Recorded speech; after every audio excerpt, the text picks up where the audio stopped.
మంచిది. దేవుని యొక్క వాక్యాన్ని మనం చూద్దాం. ద్వితీయోపదేశకాండం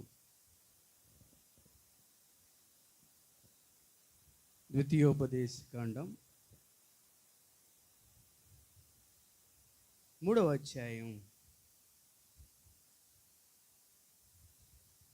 22వ వచనాన్ని మనం ఒకసారి ధ్యానం చేసుకుందాం. ఈరోజు మన ధ్యానాంశముగా ద్వితీయోపదేశకాండము 3వ అధ్యాయము 22వ వచనాన్ని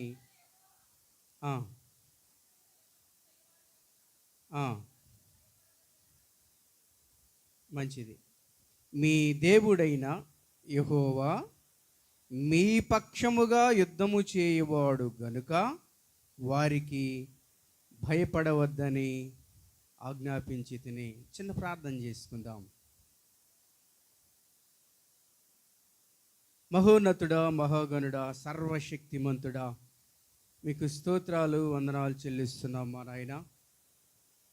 నీ అనాది సంకల్పాన్ని బట్టి జాషువా గారిని ప్రాంతానికి మీరు తీసుకువచ్చి నాయన ఇక్కడ సంఘాన్ని ఏర్పాటు చేసి ఈ ప్రాంత ప్రజలకు దీవెనకరముగా మీరు ఉండటానికి, ఈ ప్రాంత ప్రజలను అనేక మందిని రక్షించి ప్రభువా తండ్రి మీ యొక్క సన్నిధానములోనికి నడిపించడానికి మీరు ఏర్పాటు చేసినందుకై స్తోత్రాలు. ఈ రాత్రికాల సమయంలో అల్పుండైన ప్రభువా నన్ను కూడా నాయన ఈ మందిరంలో పాలిభాగస్తుడినిగా చేసినందుకై స్తోత్రాలు. నీ పక్షమున నిలబడనయ్యుంటుండగా ప్రభువా నేను బలహీనుడను, నా మానవ స్వరాన్ని మరుగుపరిచి నీ స్వరాన్ని జతచేసి మీరే వాడుకోమని నీ కృపగల హస్తాలకై ప్రభువా నన్ను నేను సమర్పించుకుంటూ, నీ బిడ్డలందరినీ సమర్పించుకుంటూ యేసు అతి పరిశుద్ధ నామమును బట్టి అడిగి వేడుకొనుచున్నాము తండ్రి, ఆమేన్. అందరూ గట్టిగా చెప్పండి, ఆమేన్. మంచిది. ప్రియులారా, నన్ను ప్రేమతో ఆహ్వానించిన దైవజనులు జాషువా గారికి ప్రత్యేకమైన వందనాలు. అలాగే కూడి వచ్చిన మీ అందరికీ కూడా ప్రభు అయిన యేసుక్రీస్తు నామంలో వందనాలు చెల్లిస్తూ ఉన్నాం. మంచిది ప్రియులారా. మరి ఆరుగోలనంటే నేను మరి రోడ్డు పక్కన ఉంటుందేమో అనుకున్నాను. అయ్యగారు ఎంత కష్టపడుతున్నారో మరి ప్రతి ఆదివారమే కానీ మరి సర్వీసులు ఇక్కడ ఉన్నటువంటి క్రమాలకే కానీ ఎక్కడో పునాదిపాడు నుంచి 1 గంట సమయం కారులో రావటానికి మరి నేనైతే ఈ సేవ చేయలేనేమో, నిజంగా చెబుతున్నాను. కానీ అయ్యగారు మరి ఎన్నో ప్రతికూల పరిస్థితులను ఎదుర్కొన్నా ఈ స్థితిలో ఆయన నడిపించగలుగుతున్నాడు, దేవుని సేవ చేయగలుగుతున్నాడు. దేవుడు ఆయనకు తోడుగా ఉండి ఆయన పక్షాన ఉండి యుద్ధాలు జరిగించి దేవుడు ఈ స్థితిలో నిలబెట్టాడని, మీ కొరకు నిలబెట్టాడని నేను నమ్ముతున్నాను. దేవుని స్తోత్రం కలుగును గాక. హల్లెలూయా. ప్రియమైన దేవుని బిడ్డలారా, చూడండి, ఒక కాపరి యొక్క త్యాగాన్ని మనం అర్థం చేసుకోవాలి. నేను ఎందుకు ఈ మాట చెప్తున్నానంటే నేను ప్రత్యక్షంగా ఇప్పుడు చూశాను కాబట్టి ఈ మాట నేను చెప్తున్నాను. మంచిది ప్రియులారా, ఈ రాత్రికాల సమయంలో దేవుడు ఈ మాసాంతర కూడికలో దేవుడు మనతో మాట్లాడనయ్యున్నటువంటి ఈ మాట ఏంటి? ఈ మూలవాక్యం మనం మీ పక్షమున యుద్ధములో జరిగించువాడు యెహోవాయే గనుక మీరు వారికి భయపడవద్దని ఆజ్ఞాపించు. దేవునికి స్తోత్రం. దేవుడైన యెహోవా మోషేతో సెలవిస్తున్నటువంటి మాట. ఏ సందర్భంలో ఈ మాటను దేవుడు పలుకుతూ ఉన్నాడంటే బాషాను రాజు అయినటువంటి ఓగును అలాగే మరికొందరు శత్రు రాజులను జయించిన తర్వాత దేవుడు మోషేకి ఒక వాగ్దానం ఇస్తున్నాడు. ఏంటి తెలుసా అది? మీ పక్షమున యుద్ధములు చేయువాడు యెహోవాయే. ప్రియమైన దేవుని బిడ్డలారా, మీ పక్షమున యుద్ధములు చేయువాడు యెహోవాయే. యోబు గ్రంథం 7వ అధ్యాయం 1వ వచనంలో మనం చూస్తే భూమి మీద నరుని కాలము యుద్ధము వంటిది కాదా అని ఉంది అక్కడ. అవునా కాదా? ఈ భూమి మీదట నరుని యొక్క కాలము అంత యుద్ధకాలమేనంట. ఒక మనిషి పుట్టిన కాడి నుంచి చనిపోయే వరకు ఆడు బ్రతుకంతా యుద్ధకాలమేనని ఈ యొక్క వాక్యం మనతో చెప్తా ఉంది. ఒక వ్యక్తి చిన్నప్పుడు వాడి జీవితం ప్రారంభమైతే చిన్నప్పుడు ప్రారంభం అవుద్దంట వాడి యొక్క యుద్ధం. ఎప్పుడు? చిన్నప్పుడు పుస్తకాలతో యుద్ధం. దేంతో? పుస్తకాలతో యుద్ధం కదండి. ఇప్పుడు ఎప్పుడు బడి ఎగ్గొడదామా అని చూస్తూ ఉంటాడు. హోంవర్క్ రాయిపోతే టీచర్ గారు ఊరుకోరు, బడికి వెళ్ళబోతే ఇంటిగారు ఊరుకోరు. వాటన్నిటితో వాడు యుద్ధం చేయాలి. అవునా కాదా? ఈలోగా పెద్దోడవుతాడు, చదువులయ్యి, పెళ్ళైన తర్వాత భార్యతో యుద్ధం. ఎవరితోనమ్మా? భార్యతో యుద్ధం, లేక భర్తతో యుద్ధం. ఈలోగా పిల్లలు పుడతారు, పిల్లలతో యుద్ధం. అవునా కాదా? ఎదిగిన పిల్లలు ఒకసారి మాట వినకపోతే వారు తల్లిదండ్రులకు అవమానం తీసుకొస్తే వారితో యుద్ధాలు చేయాల్సి వస్తుంది కదండి. వారితో యుద్ధం. అంతేకాదు కొన్నిసార్లు వృద్ధాప్యంలో ఉన్నటువంటి తల్లిదండ్రులతో కూడా యుద్ధం చేయాల్సి వస్తుంది. ఎందుకంటే వృద్ధాప్యంలో ఉన్న తల్లిదండ్రులు కొంతమంది మాట వినే తత్వం ఉండదు వారికి. ఎందుకంటే కొంచెం జ్ఞానాన్ని సంపాదించుకునేవారు కొంతమంది ఉంటే జ్ఞానాన్ని కోల్పోయేవారు కొంతమంది ఉంటారు వృద్ధాప్యంలో.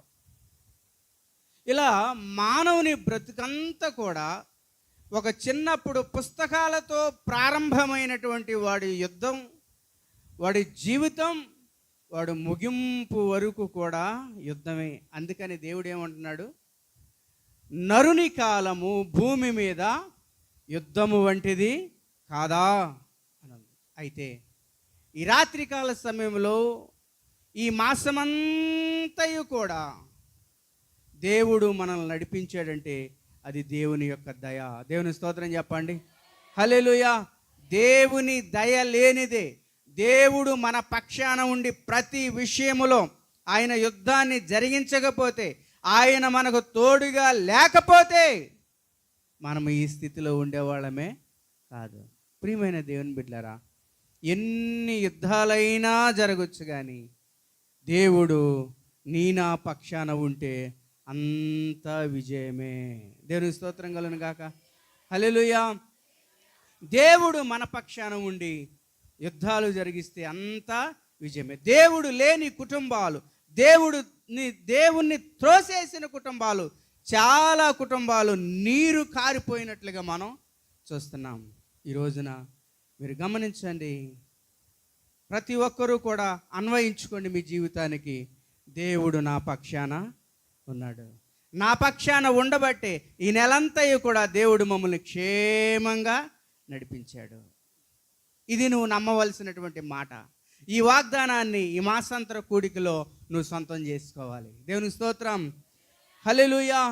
ప్రియమైనటువంటి దేవుని బిడ్డలారా, ఒక 2-3 సందర్భాలను ఈ రాత్రికాల సమయంలో మనం చూద్దాం. దేవుడు మన పక్షాన యుద్ధాలు జరిగిస్తే, దేవుడు మన పక్షాన ఉంటే మనం ఎలాంటి మేళ్ళు మనం పొందుకుంటాం? అర్థమైందండి? దేవుడు మన పక్షాన ఉండి యుద్ధాలు జరిగిస్తే ఎలాంటి మేళ్ళు మనం పొందుకుంటాం? మొదటిగా మనం చూద్దాం. చూడండి, మొదటిగా మనం చూద్దాం 2వ దినవృత్తాంతాల గ్రంథం 20వ అధ్యాయం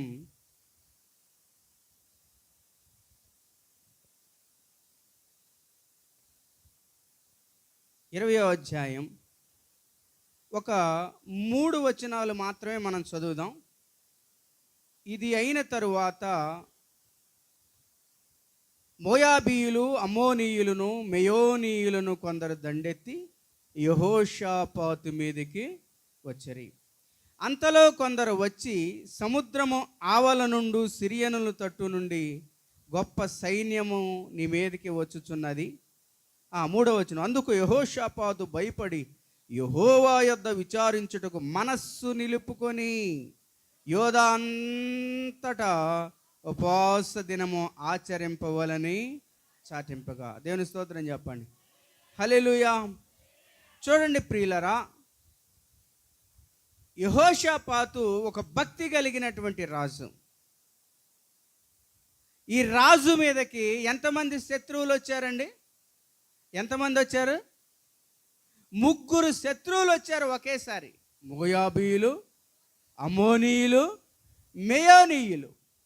ఈ 3 ఒకేసారి యెహోషాపాతు మీదకి, యోధారాజు అయినటువంటి యెహోషాపాతు మీదకి వచ్చారు. ప్రియమైన దేవుని బిడ్డలారా, యెహోషాపాతు మీదకి వచ్చినప్పుడు యెహోషాపాతు తన సైన్యాన్ని నమ్ముకోలేదు కానీ, తనకున్నటువంటి గుర్రాల్ని, రథాల్ని నమ్ముకోలేదు కానీ దేవుణ్ణి ఆశ్రయించినట్లుగా మనం చూస్తున్నాం. దేవుని స్తోత్రం చెప్పండి.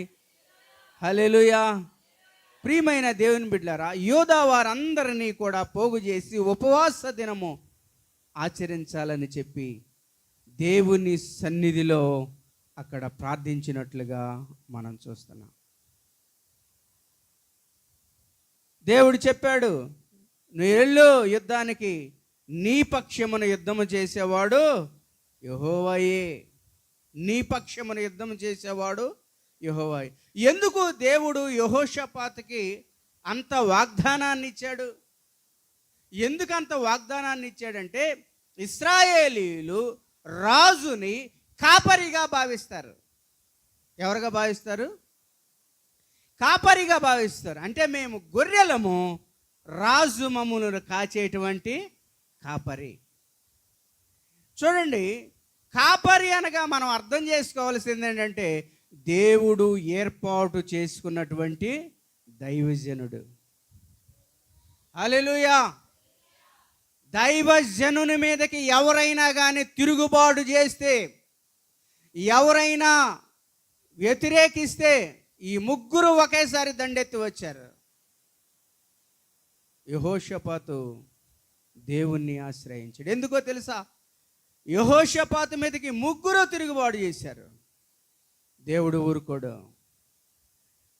దేవుడు ఏర్పాటు చేసుకున్న కాపరి మీదకి ఎవరైనా తిరుగుబాటు చేస్తే దేవుడు కల్పించుకుంటాడు వారి పక్షాన ఉండి.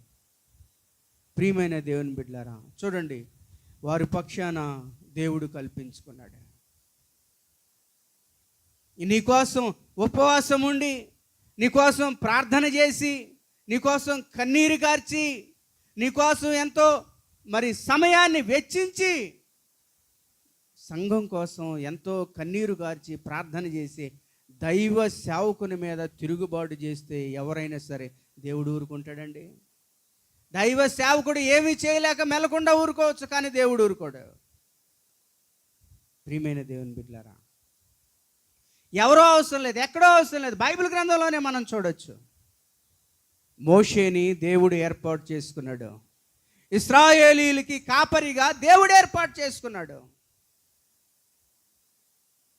తన సొంత వారే. మోషే కూషు దేశస్తురాల్ని పెళ్లి చేసుకున్నందుకు మిర్యాము అహరోనులు ఏం చేశారండి? వారు గొణిగారు, సణిగారు. మోషే మీద తిరగబడినట్లుగా మనం చూస్తున్నాం. మోషే ఏమన్నా మాట్లాడాడండి అక్కడ? మోషే చేసుకున్నాం ఏమన్నా మాట్లాడిందా? ఏమి మాట్లాడ. కానీ ఎవరు కల్పించుకున్నారు వాళ్ళ విషయంలో? మోషే విషయంలో ఎవరు కల్పించుకున్నారు? దేవుడు కల్పించుకున్నాడు. దేవుని స్తోత్రం చెప్పండి. హల్లెలూయా. బైబిల్ గ్రంథంలో అంతే, దేవుని సేవకుని మీద ఎవరు తిరుగుబాటు చేసినా దేవుడు ఊరుకోడండి.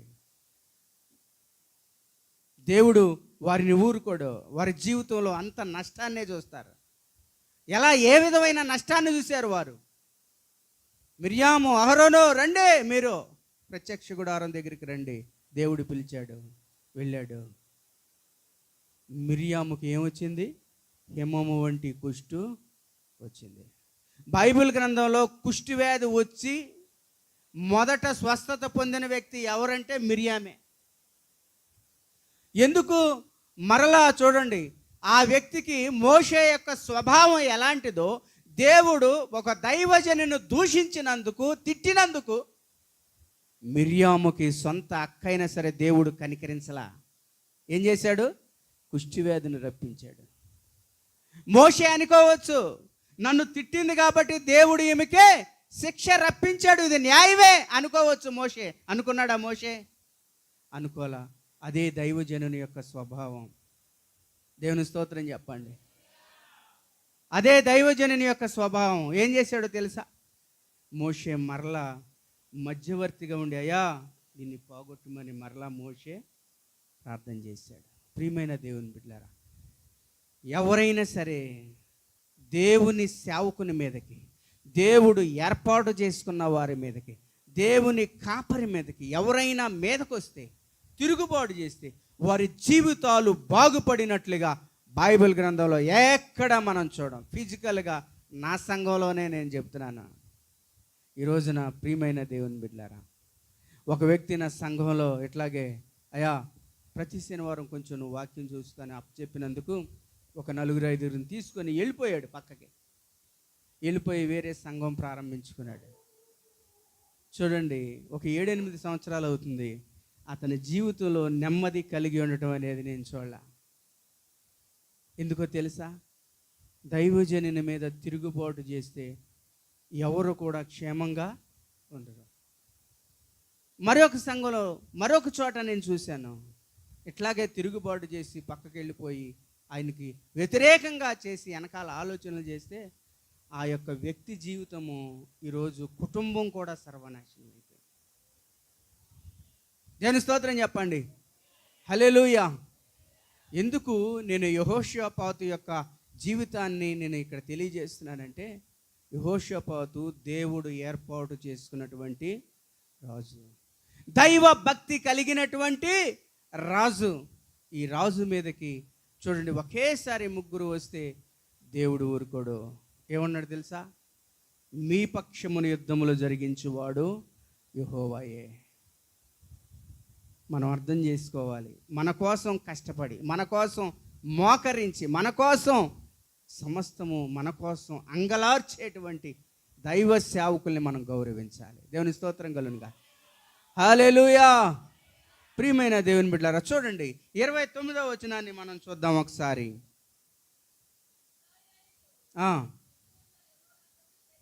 యెహోవా యుద్ధము చేసెనని అందరూ వినగా దేవుని భయము వారందరి మీదకి. ఇక్కడ ఏమనుంది? యెహోవా యుద్ధము చేశానని. ఎవరు చేశారండి? యెహోవా యుద్ధం ఎలా చేశాడు? చూడండి, దేవుడు చెప్పాడు, మీరు వెళ్ళండి, మీ పక్షాన యుద్ధం చేసేది నేనే అని చెప్పాడు. వెళ్ళారు. కహాతీయులని, లేవీల్ని వారందరిని తీసుకొని వెళ్ళి మీరు అక్కడ స్తుతించమని చెప్పాడు. ఆ ప్రక్కనోళ్ళు నవ్వుకొని ఉంటారు. వీళ్ళేంటి కంజర్లు తీసుకెళ్తున్నారు, డ్రమ్ములు తీసుకెళ్తున్నారు, వాయిద్యాలు తీసుకెళ్తున్నారు, 3 సైన్యంతో వస్తే వీళ్ళు ఈ తీసుకెళ్తున్నారేంటి, దేవుని స్తుతి నవ్వు ఉండొచ్చు ఒకవేళ. ప్రియమైన దేవుని బిడ్డలారా, వీరు వెళ్ళారు, దేవుని స్తుతిస్తున్నారు. ఏమన్నారు తెలుసా? యెహోవా దయాళుడు, ఆయన కృప నిరంతరముండును. యెహోవా దయాళుడు, ఆయన కృప నిరంతరముండునని దేవుణ్ణి స్తుతించారు. అంతే. ఈలోగా యోధవారు మాటుగాండ్రును పెట్టారు. స్తుతిస్తూ ఉండగా మాటుగాండ్రు వచ్చి వారందరినీ కూడా నేను షార్ట్గా చెప్తున్నాను, సంహరించేశారు. ఆ తర్వాత వారిలో వారు యుద్ధం చేసుకున్నారు. అంత కూడా ఏమైపోయారు? నశింపైపోయారు. అక్కడ అంటున్నాడు కదా, ఇప్పుడు 29వ వచనం చూస్తున్నాను. ఇశ్రాయేలీయుల శత్రువులతో యెహోవా యుద్ధము చేసెనని దేశముల రాజ్యముల వారందరూ వినగా దేవుని భయము వారందరి మీదకి. దేవునికి స్తోత్రం కలుగును గాక. ఇశ్రాయేలు శత్రువుల మీద యెహోవా యుద్ధము చేసినని. ఈరోజు మనం మాట్లాడుకుంటున్నాం. ఈ మాసమంతా కూడా నువ్వు నడిపించబడ్డావు అంటే మన పక్షాన దేవుడు ప్రతి విషయములో ఆయన మన పక్షానుండి మన పక్షముగా ఆయన యుద్ధము జరిగించి ఈ మాసమంతము కూడా కాపాడి తర్వాత నెలలోనికి దేవుడు మనల్ని ప్రవేశపెడతాడు. దేవునికి స్తోత్రం కలుగును గాక. హల్లెలూయా. ప్రియమైన దేవుని బిడ్డలారా, చూడండి, దేవుడు యుద్ధం చేశాడు. యుద్ధం చేసిన తరువాత వీళ్ళు ఏం చేశారో తెలుసా? 26వ వచనం చూద్దాం ఒకసారి. 25వ వచనం. అతని జనులను వారి వస్తువులను దోచుకొనుటకు దగ్గరకు రాగా ఆ శవముల యొద్ద విస్తారమైన ధనమును ప్రశస్తమైన నగలును కనబడెను. వారు తమకిష్టమైనంత మట్టుకు తీసుకొని తాము కొనిపోగలిగినంత కంటే ఎక్కువగా ఒలుచుకొనిరి. కొల్ల సొమ్ము అతి విస్తారమైనందున దానికి 3 దినములు పట్టిన. దేవుని స్తోత్రం చెప్పండి. దేవుడు యెహోషాపాతు యోధావారి పక్షాన యుద్ధము చేస్తే అక్కడ జరిగినది ఏంటంటే 3 దినాలు వారు చనిపోయారు. అందరూ కూడా 3 దినాలు ఆ సొమ్మును దోచుకోవటానికి పట్టిందంటండి. వారి దగ్గర ఆ సొమ్మునంతటిని పోగు చేసుకోవడానికి 3 రోజులు పట్టిందంట. ఎన్ని రోజులు? 3 రోజులు పట్టింది. ప్రియమైన దేవుని బిడ్డలారా చూడండి. తర్వాత 26వ వచనం చూస్తే 4వ దినమున బెరాకా లోయలో కూడిరి. అక్కడ వారు యెహోవాకు కృతజ్ఞతాస్తుతులు చెల్లించినందున నేటి వరకు ఆ చోటికి బెరాకా ఏమనుంది బ్రాకెట్లో? ఆశీర్వాదము అని. చూడండి, దేవుడు మన పక్షాన ఉండి యుద్ధం చేస్తే మనము ఏమి సొంతం చేసుకుంటామంటే ఆశీర్వాదాన్ని మనం సొంతం చేసుకుంటాం. దేవుని స్తోత్రం చెప్పండి. బెరాకా అనగా ఆశీర్వాదపు లోయ. చూడండి, దేవుడు యుద్ధము చేస్తే వారు దోచుకొనటానికి సంపాదించుకొనటానికి 3 దినాలు పోగు చేసుకోవటానికి పట్టింది. దేవుడు మన పక్షాన నుండి యుద్ధాలు జరిగిస్తే ఆశీర్వాదాన్ని మనము సొంతం చేసుకుంటాం. దేవుని స్తోత్రం. హల్లెలూయా. ప్రియమైన దేవుని బిడ్డలారా, నీ పక్షాన దేవుణ్ణి కోరుకో. ఎప్పుడు దేవుని తోడుని కోరుకో. మనుషుల కంటే కూడా దేవుని సహాయాన్ని ఎక్కువగా మనం కోరుకోవాలి. మనుషుల అవసరమే, అంతకంటే ముందు మనకి ఎవరు కావాలండి? దేవుని సహాయం. యెహోషాపాతు ఎక్కడికి వెళ్ళాడు? దేవుని సన్నిధిలోనికి వెళ్ళాడు. వారందరినీ పోగు చేశాడు. వాళ్ళందరినీ కూడా సమకూర్చాడు దేవుని సన్నిధిలోనికి. తనకున్న వాటి కంటే దేవుణ్ణి ఎక్కువగా నమ్ముకున్నాడు. మన కుటుంబాల్లో, మన జీవితాల్లో ఎప్పుడు కూడా దేవుని సహాయాన్ని మనం కోరుకోవాలి. దేవుడే మన పక్షాన ఉండాలని మనం కోరుకోవాలి. దేవుని స్తోత్రం కలుగును గాక. హల్లెలూయా. దేవుడు మన పక్షాన ఉండి యుద్ధం చేస్తే మొట్టమొదటిగా ఆశీర్వాదాన్ని మనం సొంతం చేసుకుంటాం. దేవుని స్తోత్రం. హల్లెలూయా. ప్రియమైన దేవుని బిడ్డలారా చూడండి, రెండవదిగా దేవుడు మన పక్షాన ఉంటే మనం చేసే ప్రతి పనిని కూడా దేవుడు సఫలపరుస్తాడు. చూడండి ఒకసారి కీర్తనల గ్రంథం 138వ అధ్యాయం. కీర్తనల గ్రంథం 138వ అధ్యాయం 8వ వచనం. యెహోవా నా పక్షమున కార్యము సఫలము చేయను. దేవునికి స్తోత్రం కలుగును గాక. దేవుడు మన పక్షాన ఉంటే మనం చేసే ప్రతి పనిని కూడా దేవుడు ఏం చేస్తాడంట అండి? సఫలము చేస్తాడంట. యోసేపు చేసిన ప్రతి పనిని దేవుడు ఏం చేశాడండి? దేవుడు ఏం చేశాడు? సఫలం చేశాడు ప్రతి పనిని. ఎందుకని? దేవుడు యోసేపు ఏ కార్యం చేసినా యోసేపు పట్ల దేవుడు ఎందుకున్నాడు? అతను తలపెట్టిన ప్రతి కార్యాన్ని దేవుడు ఎందుకు బలపరిచాడు? ఎందుకు సఫలము చేశాడంటే యోసేపు తన యవ్వన వయసులోనే పాపానికి దూరంగా పారిపోయినవాడు. హల్లెలూయా. ఈ రోజున పాపానికి ఎవరు దూరంగా పారిపోతారో వారి పక్షాన దేవుడు ఉంటాడు. వారు చేసే పనిని దానిలో ఏ దోషం ఉండదు కనుక వారి పక్షాన దేవుడు కార్యం చేస్తాడు. దేవునికి స్తోత్రం కలుగును గాక. హల్లెలూయా. ప్రియమైన దేవుని బిడ్డలారా చూడండి ఒకసారి ఆదికాండం 39వ అధ్యాయం. ఆదికాండము 39వ అధ్యాయము 2వ వచనాన్ని మనం చూద్దాం. యెహోవా యోసేపునకు తోడయుండెను గనుక అతడు వర్ధిల్లుచు తన యజమానుడకు ఐగుప్తుని ఇంట ఉండెను. యెహోవా యోసేపునకు తోడయుండెను గనుక అతడు వర్ధిల్లుచు. చూడండి, ఒక వ్యక్తి జీవితంలో దేవుడు సఫలపరిచాడంటే ఆ వ్యక్తి జీవితం వర్ధిల్లుద్దంట. అంటే అక్కడే ఆగిపోదు, అతని జీవితం ఏమైంది? వర్ధిల్లుద్ది. ప్రియమైన దేవుని బిడ్డలారా, వారి జీవితంలో వర్ధిల్లటాన్ని చూస్తారు. దేవుడు నీ పట్ల నా పట్ల దేవుడు ఆశించేది ఏంటో తెలుసా? దేవుడు కోరుకునేది ఏంటో తెలుసా? మనం అందరం కూడా బిడ్డలు ఉన్నారు, చిన్న బిడ్డలు ఉన్నారు. చంటి బిడ్డగా ఉంటే ఎంతో ముచ్చటగా ఉంటుంది, ఎంతో ఆడుకుంటూ ఉంటాం. మాకు కూడా 10 నెలల వయసు కలిగిన పాప మనవరాలు ఉంది. ఎంతో ముచ్చటగా ఉంటుంది, ఆడుకుంటాం. కానీ ఆ ముచ్చటి అలాగే ఉండాలనుకుంటాం మనం. ఎప్పుడు అనుకోం. వారి పట్ల ఒక ప్రణాళిక అనేది మనకు ఉంటుంది. ఏంటో తెలుసా?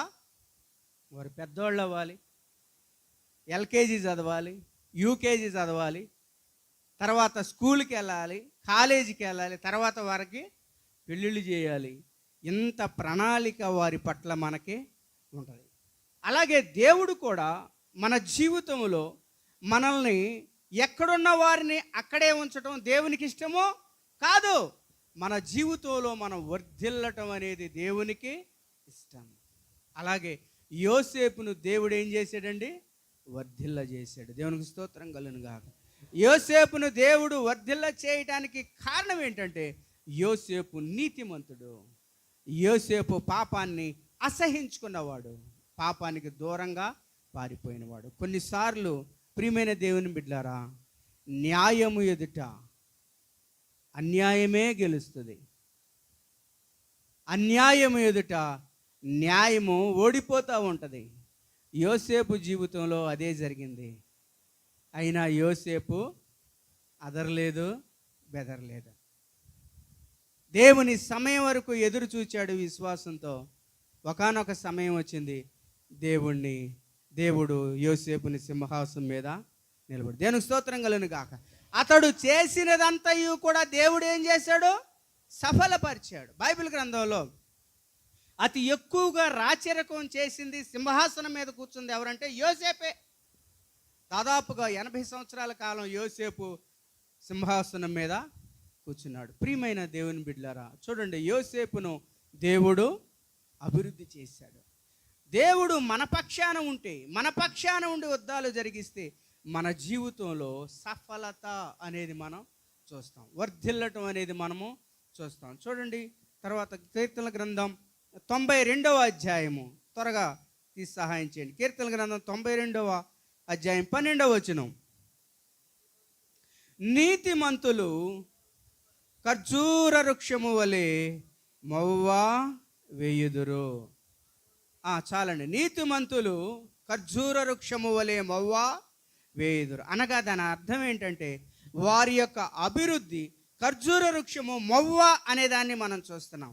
మవ్వ వేయటము అంటే రోజు రోజుకి అది పెరుగుతూ ఉందని అర్థం, దానిలో జీవం ఉందని అర్థం.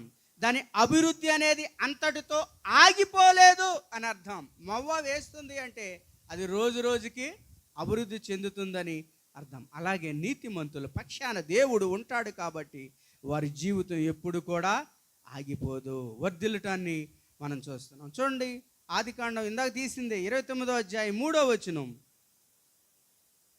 ఇందాక చదివిందే 39వ అధ్యాయం 3వ వచనం. యెహోవా అతనికి తోడై ఉండెననియు అతడు చేసినదంతయు అతని చేతిలో యెహోవా సఫలము చేసిననియు. చాలండి. యెహోవా అతనికి తోడై ఉండెననియు అతడు చేసినదంతయు అతని చేతిలో యెహోవా సఫలం చేశాడు. దేవునికి స్తోత్రం కలుగును గాక. హల్లెలూయా. యోసేపుకు దేవుడు ఎలా ఉన్నాడంటండి? దేవుడు తోడై ఉన్నాడు. అతను చేసేదంతయు కూడా సఫలం. ఈ రాత్రికాల సమయంలో నువ్వు ఆలోచిస్తున్నావా? దేవుడు నీకు తోడై ఉండాలి అని నువ్వు ఆశిస్తున్నావా? నువ్వు చేసే ప్రతిదీ కూడా దేవుడు సఫలత దయచేయాలి, వర్ధిల్లటం నా జీవితంలో కావాలని నువ్వు ఆలోచిస్తే దేవుడు నీ పక్షాన ఉండాలని నువ్వు కోరుకో. యోసేపు వలె ఒక నీతిమంతుడిగా నీతిమంతురాలుగా ఉండాలని నువ్వు కోరుకో. ప్రియమైన దేవుని బిడ్డలారా, దేవుని వాక్యానికి విధేయత చూపించిన వారిగా ఉండాలి. నీ సేవకుడు ప్రతిదినం చెప్పేటువంటి మాటకి విధేయత చూపించేవాడుగా ఉండాలి. ఈ రోజున మనం కూలికి వెళ్తున్నామంటే ఉదయం వెళ్ళి సాయంత్రానికి కూలి డబ్బులు తెచ్చుకునే వాళ్ళు ఉంటారు, వారం డబ్బులు తెచ్చుకునే వాళ్ళు ఉంటారు, నెల డబ్బులు తెచ్చుకునే ఉంటారు, అవునా కాదా? తెచ్చుకునే వాళ్ళు ఉంటారు. ఆ కూలితో ఒక్కొక్కరు నెల జీతం తీసుకున్న వాళ్ళు నెలంతా కూడా ఆ డబ్బులతో బ్రతుకుతారు. ఇంటద్ది కట్టుకోవడానికి, డోకరాలు కట్టుకోవడానికి, పిల్లల ఫీజులు కట్టుకోవడానికి వారికి అవసరం. అలాగే చూడండి, ఏ రోజు కూలి ఆ రోజు తెచ్చుకున్న వాళ్ళు కూడా ఆ రోజంతా బ్రతకటానికి అవి ఉపయోగపడతాయి. వారం కూలి తెచ్చుకున్న వాళ్ళు కూడా ఆ వారం అంతా కూడా వాళ్ళు బ్రతకటానికి అవి ఉపయోగపడతాయి. కానీ ఆదివారం మందిరంలో నీ సేవకుడు చెప్పే మాటలు ఆ వారమంతయు కూడా ఆత్మీయ జీవితంలో నువ్వు తొట్టిల్లకుండా అవి నువ్వు బ్రతకటానికి సహాయం చేస్తాయి. దేవుని స్తోత్రం చెప్పండి. హల్లెలూయా, హల్లెలూయా. ఆదివారం క్రైస్తవులకి మొదటి రోజు, లోకములో ఉన్న వారికి చివరి రోజేమో కానీ క్రైస్తవులుగా ఉన్న మనకి ఆదివారం మొదటి రోజు. దేవుని సన్నిధి మనకి తోడుగా ఉండాలి, దేవుడు మన పక్షాన ఉండాలి. యోసేపు జీవితంలో సఫలత జరిగినట్లుగా మన జీవితంలో దేవుడు సఫలతని ఆలోచిస్తున్నాడు. ఎక్కడ ఉన్నవారం అక్కడే ఉండటం దేవుని చిత్తం కాదు. మనం అభివృద్ధి చెందాలి, అది దేవుని చిత్తం. దేవుని స్తోత్రం కలుగును గాక. హల్లెలూయా. ఇంకో వ్యక్తిని మనం చూద్దాం, దేవుడు ఏ విధంగా సఫలపరిచాడో మనం చూద్దాం. అదే ఆదికాండంలో చూడండి, 24వ అధ్యాయము, 24వ అధ్యాయం 3వ వచనం.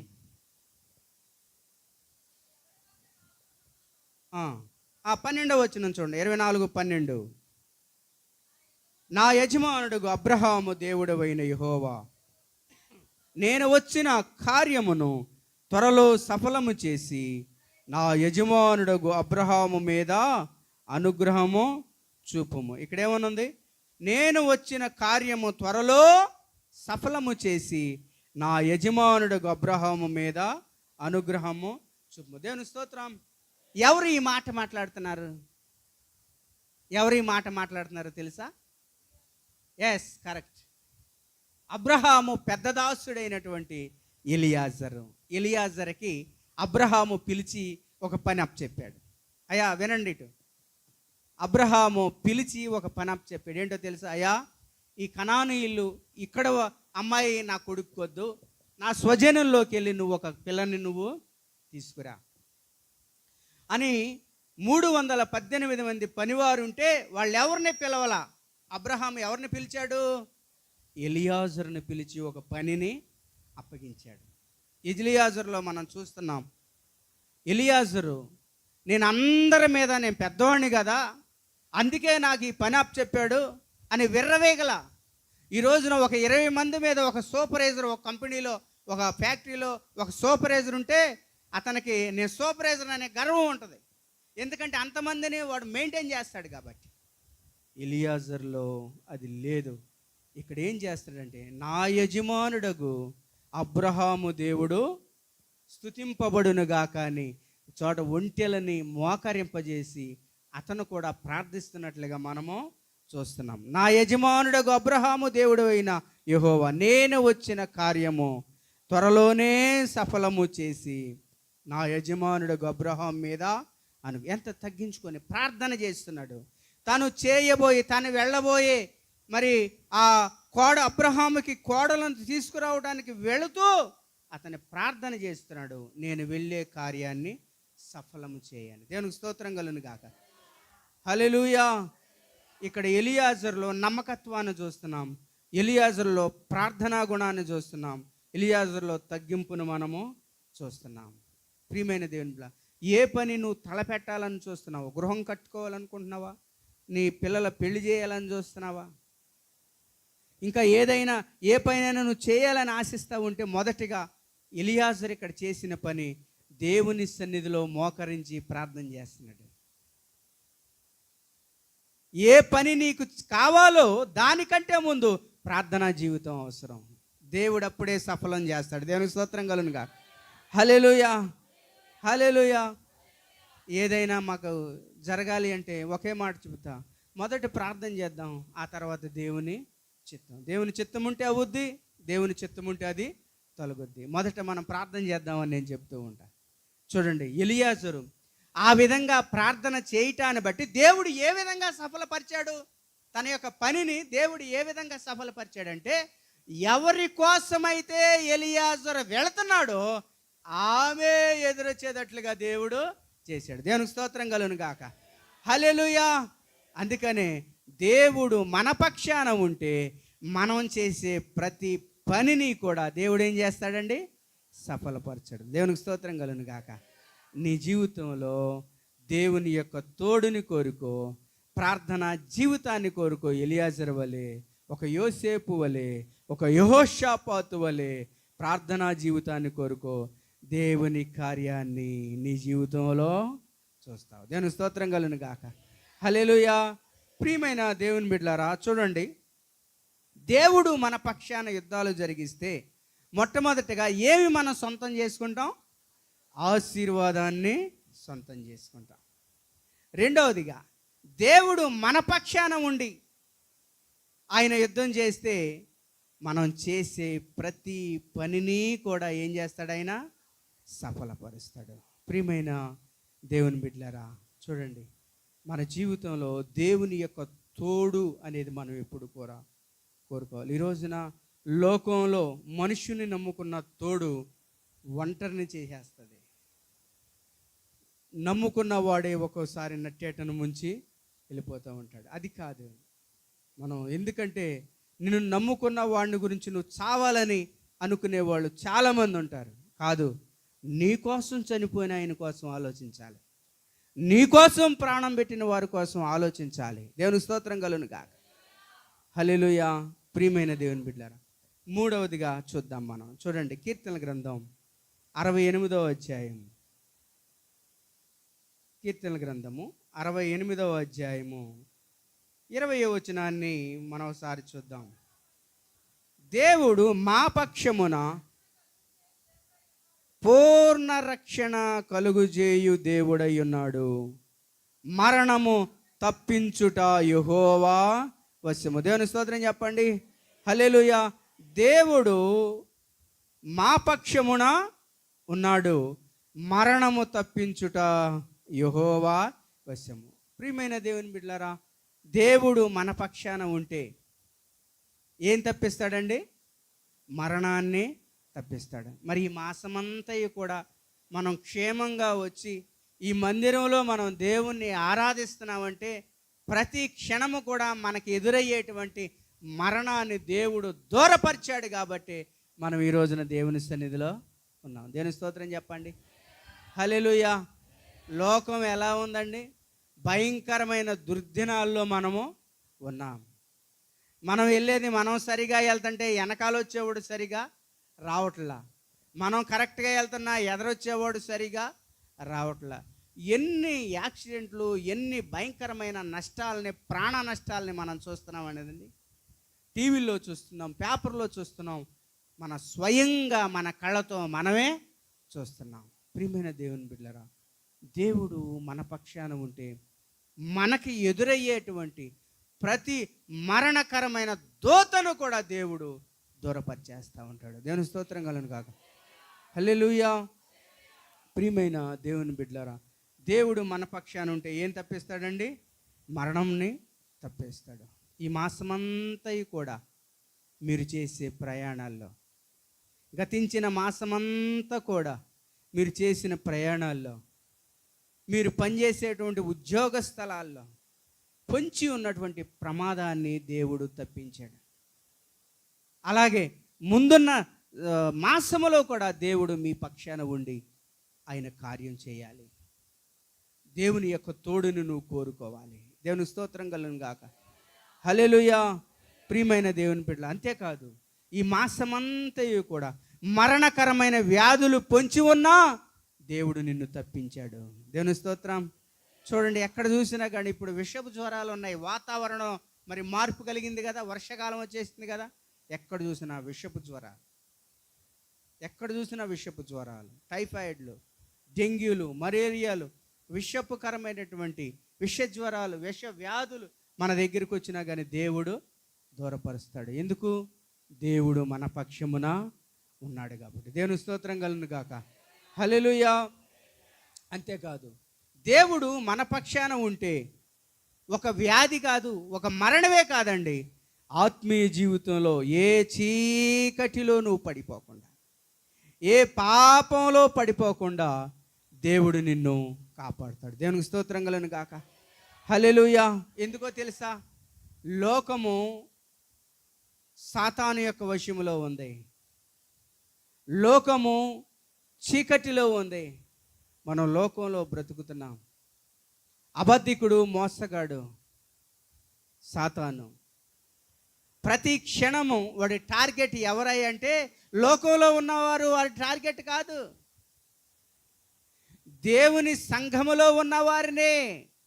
దేవుడు బలపరిచిన వారిని పొంచి ఉంటాడు వారి మీదకి. ఎవడో బలహీనంగా ఉంటాడా, ఎవడో దొరుకుతాడా, వాడిని ఎప్పుడు కొల్లగొట్టాలా, వాడిని దేవునికి వ్యతిరేకగా ఎప్పుడు చేయాలా అని సాతానుడు పొంచి ఉంటాడు. ప్రియమైన దేవుని బిడ్డలారా, సాతానుడు పొంచి ఉంటాడు. ఈ మాసమంతయు కూడా అపవాది శోధనలు ఎన్నో నిన్ను చుట్టుముట్టిన, అపవాది శోధనలు ఎన్నో నీ దగ్గరకు వచ్చిన, పాపములో పడకుండా, ఆత్మీయ జీవితం పతనం కాకుండా దేవుడు నీ పక్షాన ఉండి నిన్ను నడిపించాడు. దేవునికి స్తోత్రం కలుగును గాక. హల్లెలూయా. అంతేకాదు, ఈ మరుసటి రేపు ఆగస్టు మాసం అంతయు కూడా దేవుడు అలాగే నిన్ను నడిపించాలని మనసారా నేను కోరుకుంటున్నాను. ప్రియమైన దేవుని బిడ్డలారా, సాతానుడు అబద్ధానికి జనకుడు, ఆత్మీయ జీవితాన్ని కొల్లగొట్టడానికి వాడు పొంచి ఉన్నాడు. ఎందుకంటే దేవుని రాజ్య వారసులైన మనల్ని వాడు రాజ్య వారసులుగా చేసుకోవటానికి వాడు చూస్తున్నాడు,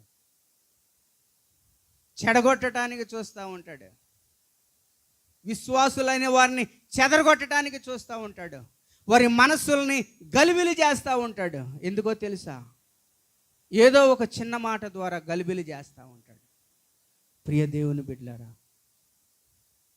దేవుడు నీకు తోడుగా ఉంటే నీవు ఆత్మీయ జీవితంలో ఒక మరణము నుండే కాదు, దేవుని తోడు ఒక గ్రహింపు అనేది నీకు కలుగజేసి దేవుడు నీకు మంచి మనసును, పరిశుద్ధాత్మ నడిపింపును నీకు ఇచ్చి ఏది మంచి ఏది చెడు అనేది నీకు తెలియజేసి ఆయన నిన్ను కాపాడతాడు.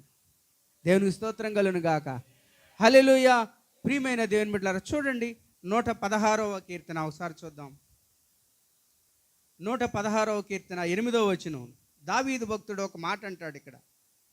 116వ కీర్తన 8వ చరణం.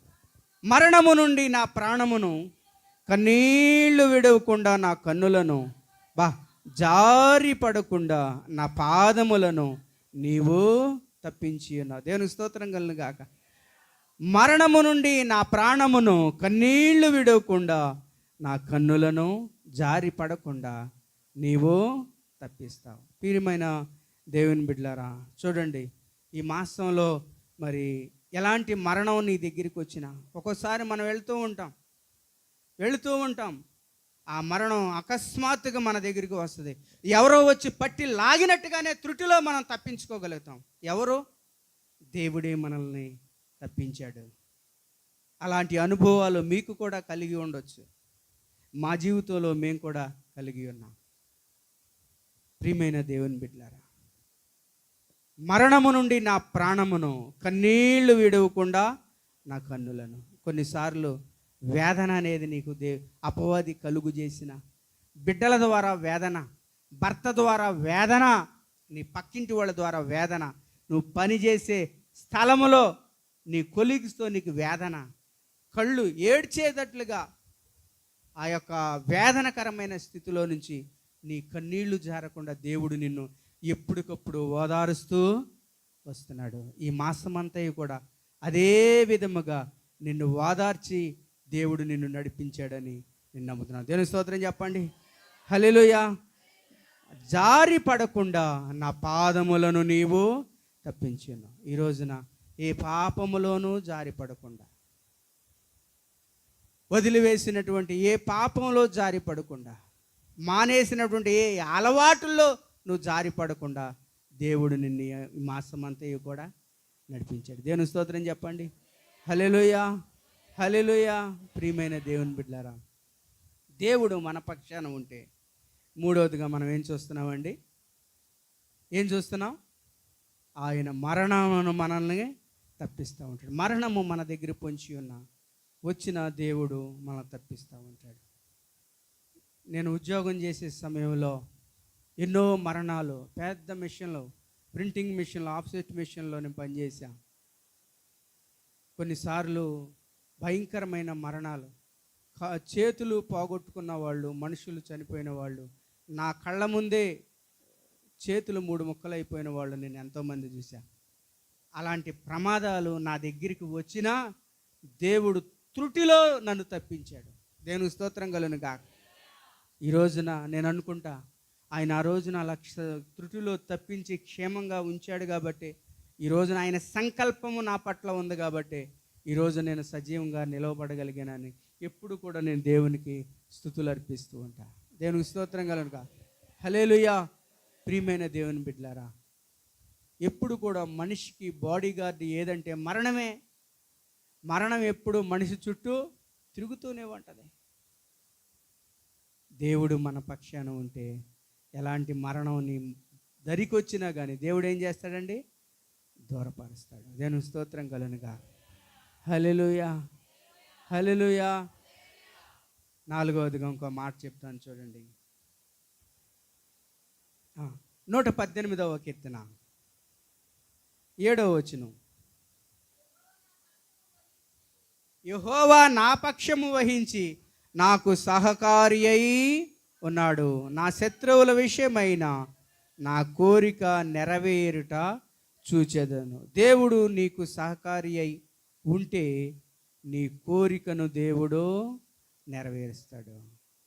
నీకు సహకారి అయి, ఆ మాటను మనం అర్థం చేసుకోవాలి.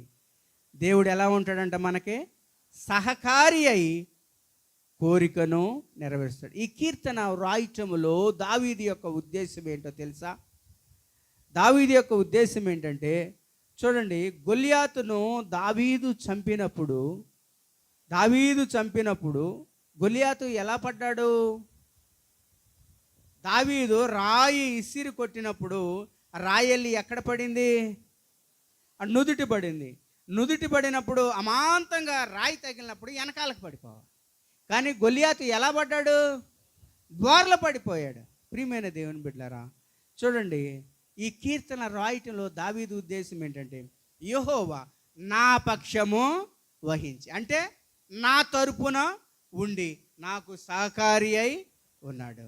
చూడండి, దావీదు జీవము గల దేవుణ్ణి తిరస్కరించడానికి ఈ ఫిలిష్తీయుడు ఎంతటి వాడని చూడండి, అక్కడ రోషము కలిగిన వాడిగా ఉంటే దేవుడు దావీదు పక్షాన ఉన్నట్లుగా, అంతేకాదు దావీదుకు సహకారిగా ఉన్నట్లుగా నేను ఒక కామెంటరీలో నేను చదివాను. దావీదట రాయేసి కొడితే దేవుడు వెనకాల ఉండి వాడు నెత్తి మీద కొట్టాడండి. అందుకే వెనకబడాల్సిన వాడు ఏమైపోయాడు? బోర్ల పడ్డాడు. అందుకే దావీదు చెప్తున్నాడు, నా పక్షము వహించి నాకు సహకారి అయి ఉన్నాడు. ప్రియమైన దేవుని బిడ్డలారా, చూడండి, దేవుడు మనకు సహకారిగా ఉంటాడు. దేవుడే వెనక ఉండి ఆ గొల్యాతును కొట్టినట్లుగా మనం ఇక్కడ చూస్తున్నాం. అందుకే దేవుడు నా పక్షము వహించి నాకు సహకారి అయి ఉన్నాడు. నా శత్రువుల విషయమై నా కోరిక నెరవేరుట నేను చూచాను. దేవునికి స్తోత్రం. అలాగే ఒకానొక సమయంలో దావీదు సహకారులు ఒక భయము కలిగి, సహకారులు ఎవరు లేరు అని ఆలోచిస్తున్నటువంటి సమయంలో దేవుడు దావీదుకు సహకారులను ఏర్పాటు చేశాడు. చూడండి, 1 దినవృత్తాంతాల గ్రంథం 12వ అధ్యాయం. 1 దినవృత్తాంతాల గ్రంథం 12వ అధ్యాయం 18వ వచనాన్ని చూద్దాం ఒకసారి మనం. అప్పుడు ఒకసారి మొదటి వచనాన్ని చదువుదాం. దావీదు కీషు కుమారుడైన సౌలునకు భయపడి ఇంకను దాగి ఉండగా, సౌలు బంధువులకు బెన్యామీయులలో పరాక్రమశాలులు కొందరు దావీదునకు యుద్ధ సహాయము చేయుటకై అతని యొద్దకు సిక్లగునకు వచ్చిరి. దేవునికి స్తోత్రం కలుగును గాక. ఇక్కడేమనుంది? కీషు కుమారుడైన దావీదంట కీషు కుమారుడైన సౌలునకు ఎలా ఉన్నాడు? అక్కడ భయపడి దాగి ఉన్నాడట. అంటే ప్రియమైన దేవుని బిడ్డలారా, దావీదు భయపడి కొన్ని సందర్భాల్లో బాధపడుతున్నటువంటి సమయంలో దేవుడే సహకారులను ఏర్పాటు చేసినట్లుగా మనము చూస్తున్నాం. 18వ వచనంలో చూస్తే, అప్పుడు 30 మందికి అధిపతి అయిన అమాసై ఆత్మవశుడై దావీదు, మేము నీవారము, యెష్షై కుమారుడా మేము నీ పక్షమున ఉన్నాము, నీకు సమాధానము కలుగునుగాక, నీకు సమాధానము కలుగునుగాక, సమాధానము కలుగునుగాక. చూడండి, బాధపడుతున్నటువంటి సమయంలో వచ్చి చాలామంది దావీదు పక్షమున చేరినట్లుగా మనం చూస్తున్నాం. ఇక్కడ చూస్తే తర్వాత ఏముంది? దావీదు వారిని చేర్చుకొని అనుంది. ఒకానొక సమయంలో మరి భయపడి బాధపడుతున్నటువంటి సమయంలో దావీదుకి దేవుడు కొంతమంది సహకారులను ఏర్పాటు చేశాడు. దేవునికి స్తోత్రం కలుగును గాక. హల్లెలూయా. నీ జీవితంలో సహకారులు ఎవరూ లేరని ఒకవేళ బాధపడుతున్నావా? ఒంటరిగా ఉన్నానని బాధపడుతున్నారా ఎవరైనా కానీ? అయ్యో నా యజమానుడు లేనట్టే అని బాధపడుతున్నారా? కొంతమంది జీవితాలను నేను చూస్తానులేండి, కళ్ళారా దగ్గరుండి చూస్తా. వాళ్ళ యజమానులు ఉంటారు, కానీ వారి వల్ల ప్రయోజనం ఏమీ ఉండదు. ₹1 సహాయం ఇచ్చేటువంటి స్థితి కూడా వాళ్ళ దగ్గర ఉండదు. ఎందుకంటే వారికి ఉన్నటువంటి బలహీనతలు అలాంటివి. ఉన్నా కానీ నేను ఒంటరిదాన్ని అన్న ఫీలింగ్లో ఉంటారు చాలామంది. భయపడబాకు, దేవుడే నీకు సహకారిగా ఉంటాడు. దేవుని స్తోత్రం కలుగును గాక. ఎందుకో తెలుసా? ఒంటరి అన్న వారి పక్షాన దేవుడు ఉంటాడు. ఒంటరి అన్నవాళ్ళంటే దేవునికి ఇష్టం. ఎందుకో తెలుసు? యోహాను సువార్తలో దేవుడు ప్రభువు ఒక మాట అంటారు, తండ్రి నాతో ఉన్నాడు గనుక నేను ఒంటరిగా లేను. ఎందుకు ఈ మాట అన్నాడో తెలుసా? సిలువలో యేసు ప్రభు మరి ఆయన ప్రాణాన్ని అర్పించే సమయంలో ఎవ్వరూ లేరు, కానీ తండ్రి ఆయనతో తోడుగా ఉన్నాడు కాబట్టి ఈ లోకంలో రక్షణ కార్యాన్ని ఆయన పూర్తి చేయగలిగాడు. దేవుని స్తోత్రం కలుగును గాక. హల్లెలూయా. ఈ లోకంలో ఒంటరి అన్నవారికి దేవుడు తోడుగా ఉంటాడండి. నీకు సహకారిని ఏర్పాటు చేస్తాడు. మీరు బాధపడుతున్నారా? ఈ రాత్రి కాలసిన మాసాంతర కొడుకులుగా మీరు నమ్మండి. ఏ విషయంలో మీకు సహకారం లేదని, ఎవరి ద్వారా మీకు సహకారం అందట్లేదని, నీ కుటుంబంలో ఎవరు నిన్ను లెక్క చేయట్లేదని, వారి ద్వారా సహకారం మీరు పొందట్లేదని బాధపడుతున్నారా? దేవుడు మీకు సహకారం ఏర్పాటు చేయను గాక. ఆమేన్. ఒంటరిగా ఉన్న వారికి దేవుడు తోడుగా ఉంటాడు. ఒంటరిగా ఉన్నవారికి దేవుడు సహకారాన్ని అందిస్తాడు. ఎందుకో తెలుసా? మా చర్చిలో మాకు ఇలా యూత్ బిడ్డలు లేరు, ఆడపిల్లలు ఉన్నారు. ఎక్కువ యూత్ ఆడపిల్లలు ఉన్నారు. మీటింగ్స్ వచ్చినాయి అంటే నాకు చాలా ఇబ్బంది. ఆ స్టేజీ వేయాలన్నా, గబగబా బ్యానర్లు కట్టాలన్నా చాలా ఇబ్బంది పడుతూ ఉంటాం మేము. కానీ చూడండి, దేవుడు ఎంత గొప్పగా సహాయం చేస్తాడు అంటే ఎవరు ఉండరు, కానీ నేను మా బాబాయ్ వెళ్ళి ఊరిని అలా బల్లల పరుస్తూ ఉంటాం. టక వచ్చేస్తారండి. మమ్మల్ని పక్కకు తోసేసి వాళ్ళే పని చేసేస్తారు. ఎందుకంటే మేము బాధపడం, చేసేది ప్రారంభిస్తాం, ఆ పనిని దేవుడు పూర్తి చేస్తాడు. దేవుని స్తోత్రం కలుగును గాక. హల్లెలూయా. దేవుడే నీకు సహకారులను ఏర్పాటు చేస్తాడు. కానీ మనం దేవుని పని చేసుకుంటూ వెళ్ళిపోవటమే, మనం దేవునిలో కొనసాగిపోవటమే. దేవుడు మన పక్షాన ఉంటాడు, మనకి సహకారులను ఏర్పాటు చేస్తాడు. ఒంటరిగా ఉన్నవాళ్ళు అంటే దేవుడికి ఇష్టం. ఒంటరిగా ఉన్నవారి పక్షాన దేవుడు ఉంటాడు. మరి బైబిల్ గ్రంథం ఇంతేనా? ఒంటరిగా ఉన్న వాళ్ళకేనా దేవుడు తోడుగా ఉండేది? జంటగా ఉన్న వాళ్ళకి దేవుడు తోడుగా ఉండడా? ఉండడా? ఉంటాడు. మత్తయి సువార్తలో మనం చూస్తాం, యమాయి గ్రామానికి ఇద్దరు శిష్యులు నడుచుకుంటూ వెళ్తారు. ఏ స్థితిలో వాళ్ళు వెళుతున్నారు?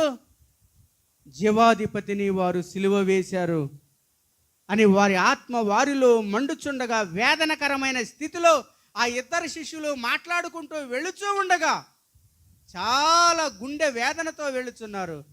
దేవుడు వారితో కూడా నడిచినట్లుగా మనం చూస్తున్నాం. దేవుని స్తోత్రం కలుగును గాక. ఒంటరిగా ఉన్న వారితోనే కాదు, జంటగా ఉన్న వారితో కూడా దేవుడు ఉంటాడు. మరి జంటగా ఉన్న వారితోనైనా, ముగ్గురితో దేవుడు తోడుగా ఉండడా? ఉంటాడు. దూరా అనే మైదానంలో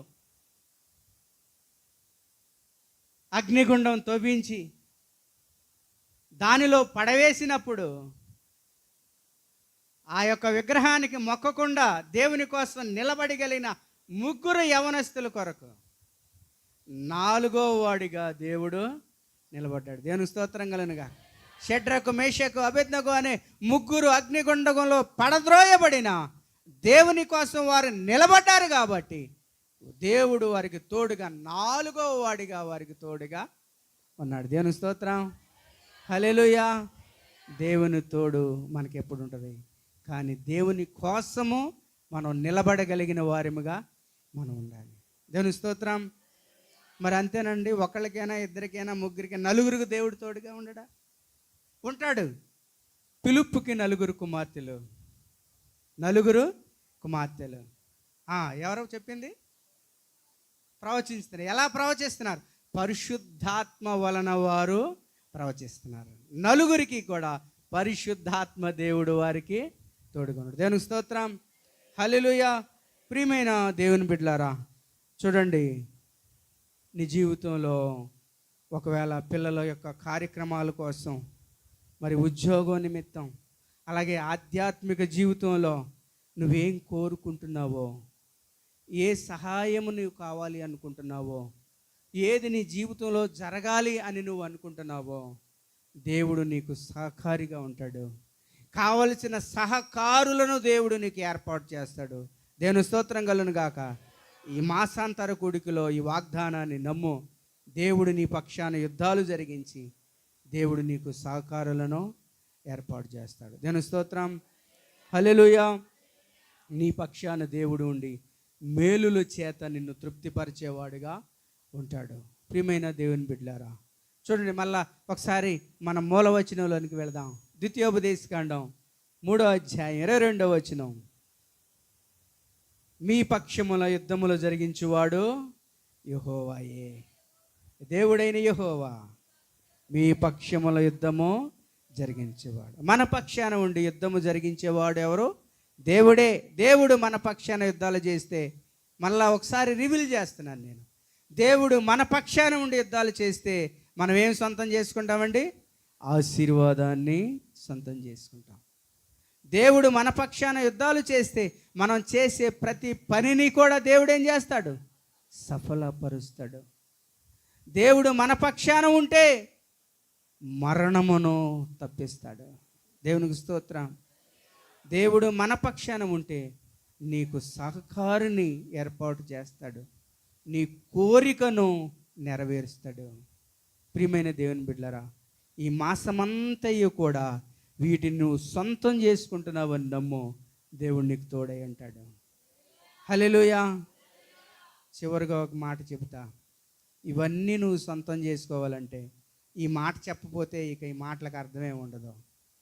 ఇవన్నీ నువ్వు సొంతం చేసుకోవాలంటే యేసుక్రీస్తుని నీ సొంత రక్షకునిగా అంగీకరించు. యేసుక్రీస్తుని నీ సొంత రక్షకునిగా అంగీకరించు. నమ్మి బాప్తిస్మం పొందు, రక్షణ పొందు, ఆయన వాగ్దానాలని సొంతం చేసుకో. దేవుని వాగ్దానాలు ఎప్పుడు ఊరికే రావు. ఆయన సిలువ చెంతకు రా, ఆయన రక్తంలో కడుగబడు, నీ జీవితంలో మారు మనసు పొందు. దేవుడు నిన్ను ఆశీర్వదిస్తాడు. దేవుడు ఆయన నీ కొరకు నా కొరకు వేసిన రక్షణ ప్రణాళికను నువ్వు సొంతం చేసుకో.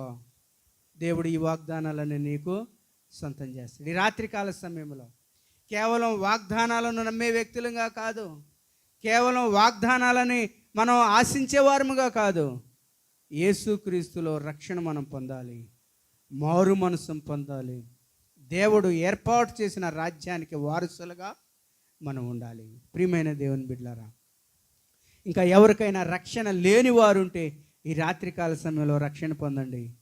దేవుడు మీకోసం ఆయన ఎదురు చూస్తూ ఉన్నాడు. ఈ 4 ఆశీర్వాదాలను సొంతం చేసుకోవాలంటే యేసయ్య సిలువ చెంతకు రా. ఆయన నీకోసం ధారపోసినటువంటి రక్తాన్ని నువ్వు సొంతం చేసుకో. ఆ రక్షణను సొంతం చేసుకో. యేసుక్రీస్తునందు విశ్వాసం ఉంచు, నమ్మి బాప్తిస్మము పొందు. నీ వాగ్దానాలను సొంతం చేసుకుంటావు, రక్షింపబడతావు, దేవుని రాజ్యానికి వారసులు అవుతావు. దేవుని స్తోత్రం కలుగును గాక. హల్లెలూయా. దేవుడి వాక్యమును మన కొరకు దీవించును గాక. అలాగే నాకు ఈ అవకాశం ఇచ్చినటువంటి మరి జాషువాయి గారికి నా నిండు కృతజ్ఞతలు తెలియజేస్తూ నా మాటలు ముగిస్తున్నాను. ఆమేన్.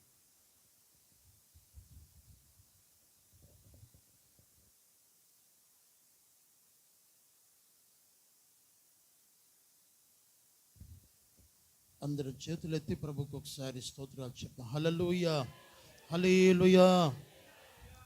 మంచి వర్తమానము మరి దైవ సేవకులు స్టీఫెన్ గారి ద్వారా దేవుడు మనతో మాట్లాడిన విధానాన్ని బట్టి మరొకసారి గట్టిగా స్తోత్రం చెప్తాం.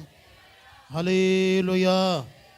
యెహోవా మన పక్షముగా, పూర్తి చేయాలి. యెహోవా మన పక్షముగా ఏం చేస్తారు? యుద్ధం చేస్తామంటే మనం ఏం చేయాలి? షాలాపూరుతో పడు ముసుకేసుకొని పడుకోవాలా? హల్లెలూయా. కాదు, యెహోవా మన పక్షంగా యుద్ధం చేస్తున్నప్పుడు మనం కూడా దేవుని పక్షముగా నిలబడితే ఆయన మన పక్షముగా యుద్ధము చేస్తారు. దేవునికి స్తోత్ర. యుద్ధం చేయటమే కాదు కానీ ఆయన మనకు సహకారిగా నిలబడే దేవుడు. హల్లెలూయా. అందుకనే దేవుని సన్నిధిలో మరి దైవ సేవకులను తీసుకుని వచ్చి చక్కని రుచి కలిగినటువంటి మంచి వర్తమానాన్ని మనకు దేవుని సేవకుల ద్వారా వినిపించారు. వారందరూ బట్టి మరొకసారి మన సంఘం తరపున అయ్యగారికి ప్రత్యేకమైన నా హృదయపూర్వక వందనాలు తెలియపరుస్తూ ఉన్నాను. హల్లెలూయా.